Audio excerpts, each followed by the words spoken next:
7、戦略会社。その日の夜、青木刑事が警察署に戻ると、山中がすぐに走ってきて、青木刑事、戦略会社のことを調べました、と言った。彼は、青木刑事に戦略会社のことを、早く話したかった。青木刑事はすぐに、どうだったと聞いた。山中は、とても面白いことがわかりました。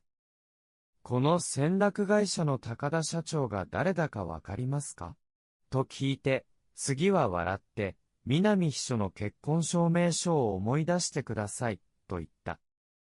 青木刑事はよく考えた。そして、目を大きくして、彼だ、と言った。山中はすぐに、そうです。南秘書の夫です。と言った。青木刑事が、そうだったのか。では、これは。と、何かを言ったが、山中は自分が考えたことを、全部話したかったので、青木刑事の話を待つことができなかった。山中は、だから、こうですね。多分金山社長は南秘書のことが好きでした。でも、彼女が結婚していることを知りませんでした。南秘書と彼女の夫の高田社長が一緒に、金山社長から2億円を騙して取った後、金山社長がそれを知ったので、南秘書は彼を殺さないといけなくなったんです。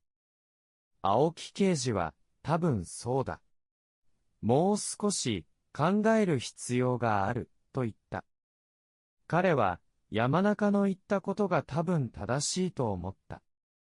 しかし、金山社長の家で見つけたものから、他のことも考えていた。金山社長の家には、プレゼントがあった。プレゼントのカードには、水川秘書の名前が書いてあった。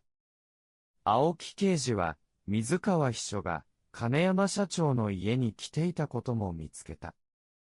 では、水川秘書と金山社長は、どんな関係だったのだろうか。他にも、青木刑事は、金山社長の病院からの手紙も見つけた。彼は病気だったのだ。病院からの手紙には、彼は3ヶ月後に死ぬだろうと書いてあった。南秘書は、金山社長が3ヶ月後に死ぬことを知っていたのだろうか。水川秘書は誰が彼を殺した